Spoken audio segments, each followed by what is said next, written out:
오늘 우리가 함께 읽는 말씀 야고보서 2장의 내용입니다. 여기 보면 우리가 너무 잘 알고 있는 부분들 나타나죠.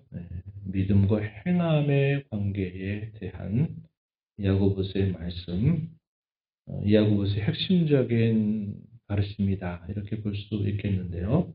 그 내용이 14절부터 마지막 절까지 소개가 되고 앞부분 1절부터 13절 내용에서는 이 사회적인 차별의 문제에 관하여 성도는 어떻게 해야 되는가에 대한 교훈을 주고 있습니다. 온 율법의 완성이 사랑으로 잘 알고 있는 것처럼 하나님을 사랑하고 이웃을 진정으로 사랑하는 것은 하나님의 뜻을 온전히 행하는 것이 된다. 이렇게 우리가 잘 알고 있는 내용이 표현이 되고 있습니다. 앞부분 우리가 1장에 읽을 때에도 이러한 부분들을 잠시 살펴본 바가 있는데 여기서 강조하고 있는 부분은 사람과의 관계 면에서 어떠한 태도를 취해야 될까 하는 것을 우리에게 교훈해 준다 하겠습니다. 1절 말씀을 한번 보십시오. 내 형제들아 영광의 주 곧 우리 주 예수 그리스도에 대한 믿음을 너희가 가졌다.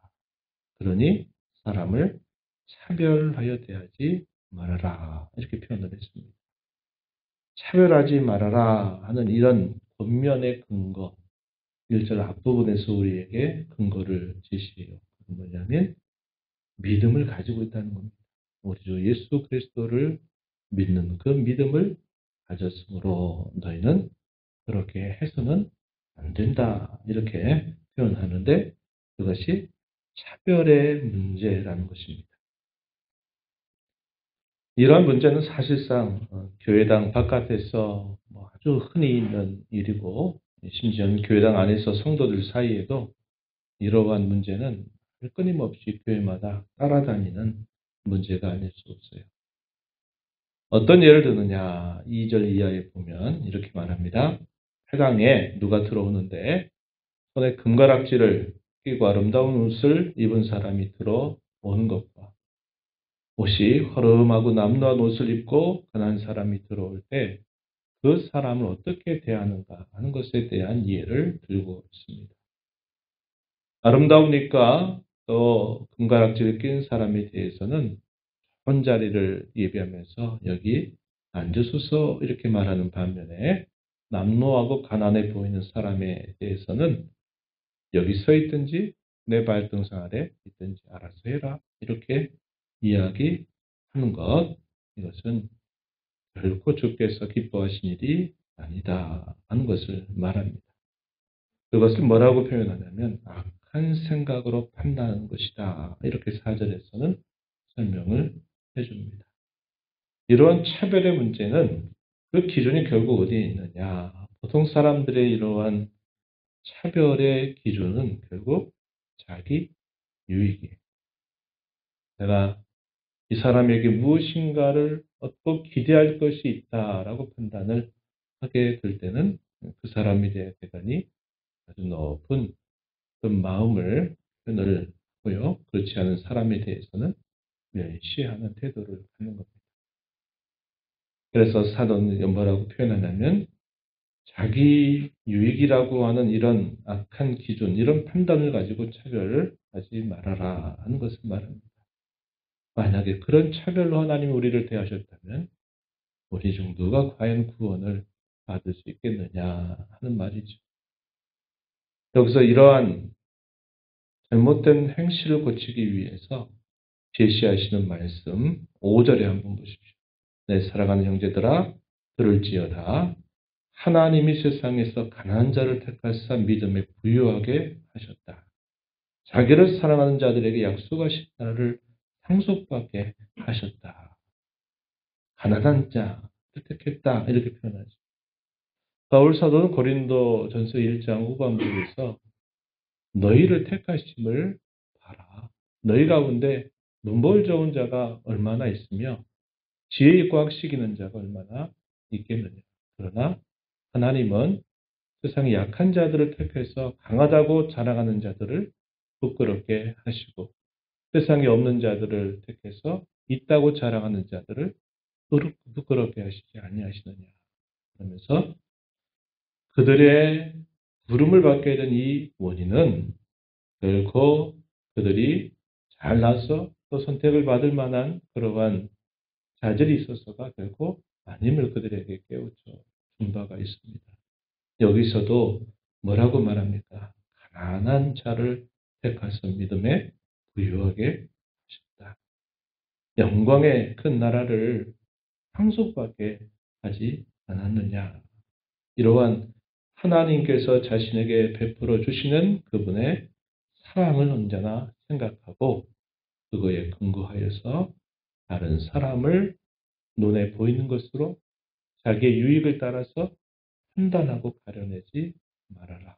이렇게 권면을 하고 있습니다.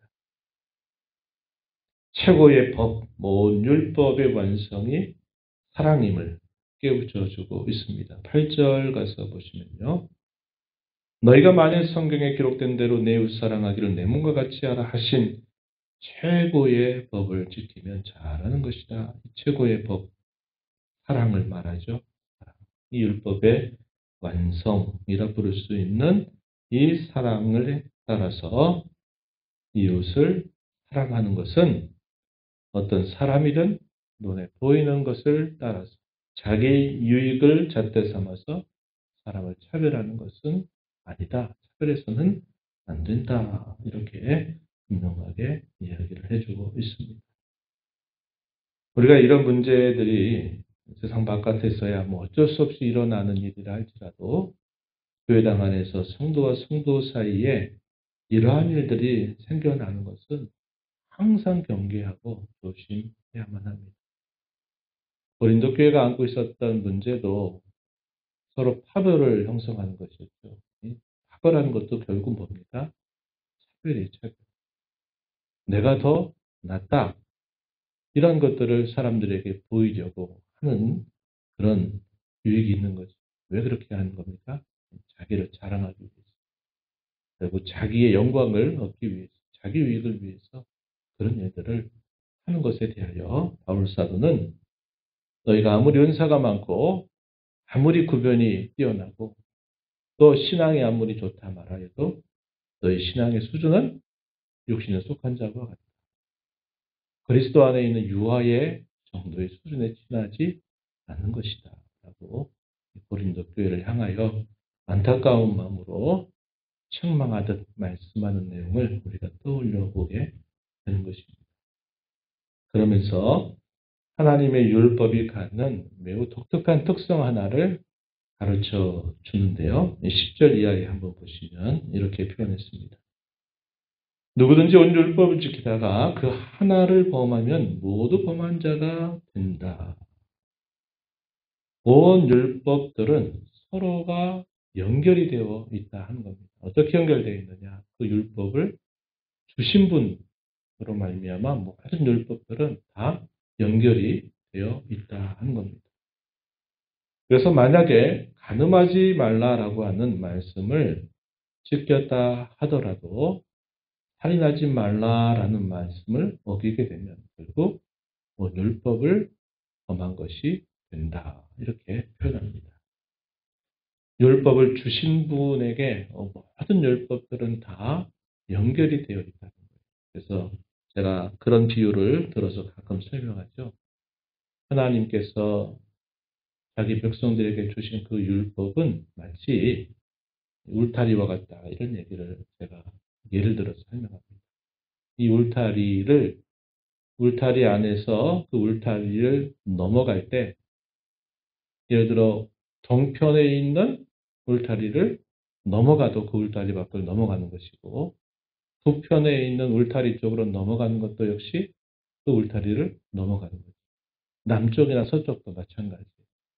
하나님이 자기 백성에게 율법을 주셨을 때는 그 율법이 서로 연결되어 있어서 마치 하나의 울타리를 마는 것과 똑같습니다. 그래서 어떤 계명의 어떤 한 부분만을 어겨도 그 율법 전체를 범하는 꼴이 된다 하는 거예요. 이것이 하나님이 주신 계명의 매우 독특한 특성이다라는 것을 말해 주고 있어요. 그래서 이 율법의 최고의 법, 이것은 곧 사랑이고 이러한 사랑을 잘 실천하는 것이 대단히 중요한 일이다 하는 사실을 강조해 줍니다. 14절부터 마지막 26절의 내용에서는 믿음과 행함의 관계에 관하여 계속적인 가르침을 주고 있습니다. 우리가 뒤로 시간에 몇 차례 거쳐서 나누었던 그 교훈들을 보면 이 믿음과 선행의 관계가 어떤 관계냐라고 말할 때 하이델베르크 요리문답이라고 하는 데서는 이렇게 설명해요. 선행이라고 하는 것은 옛사람이 죽고 새 사람으로 살아나는 것이 곧 선행이다. 이렇게 말합니다. 선행이라고 하는 게 믿음과 동떨어져 있는 게 아니라 믿음을 통해서 우리가 그리스도와 접붙임을 받아 그리스도의 십자가의 죽으심에 우리 옛사람이 함께 못 박혀 죽고 그분의 부활하심으로 우리가 새 사람으로 거듭나게 된 것에 대하여 우리가 이야기합니다.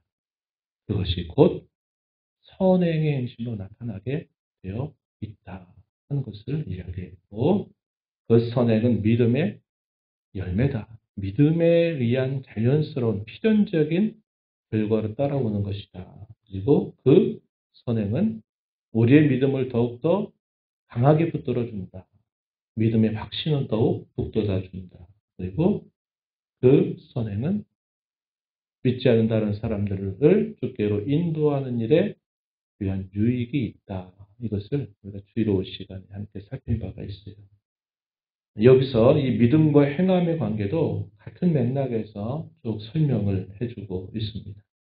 여기서는 사람이 무엇으로 구원을 받는가, 무엇으로 의의를 얻는가에 대하여 초점을 맞추는 것이 아니라 사람의 믿음은 반드시 그 믿음에 따른 선한 행실로 나타나는 것은 당연한 일이다 하는 면에서 이런 행위는 믿음과 함께 가는 것이다. 이 사실을 강조해주고 있습니다. 14절에 보면 이렇게 반문합니다. 믿음이 있노라 라고 말하면서 행함이 없다면 그것은 유익이 되지 못한다. 이렇게 반문을 하고요. 행함이 없는 믿음은 그 자체가 죽었다는 것을 보여주는 증거다. 17절에서 그렇게 표현을 해줍니다.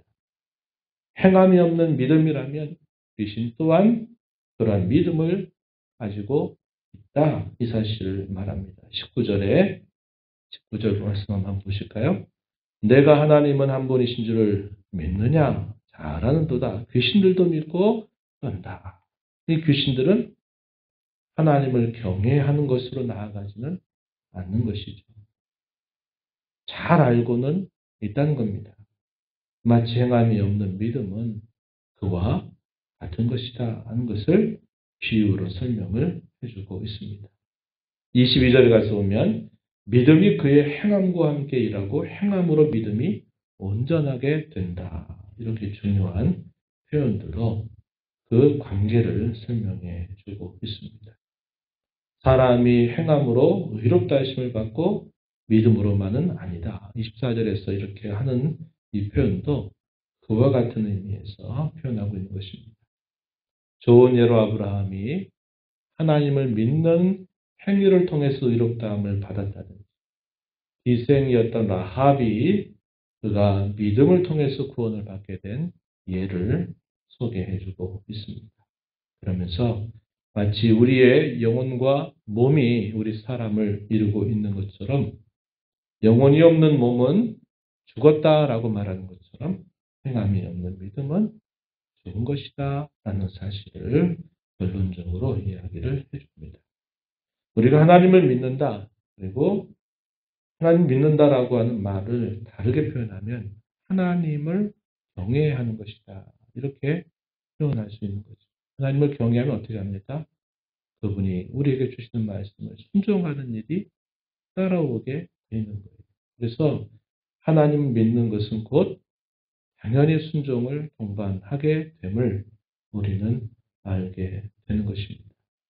그래서 오늘 우리가 이 말씀을 살펴보면서 말뿐인 신앙, 그리고 관념적인 신앙, 추상적인 신앙, 여기에 우리의 신앙이 결코 머물러 있어서는 안 되고 우리의 행함으로 그 믿음의 진실함을 드러내며 사는 것이 우리 하나님이 우리에게 원하시는 바다 하는 것을 마음에 새긴 자로 또 이와 흩어진 교회로 가정과 일터 또 많은 사람과의 만남 속에서 행함을 통하여 내가 하나님을 경외하는 사람이다 하는 것을 잘 드러내므로 하나님께 영광이 되는 복된 하루의 삶이 되기를 축복합니다.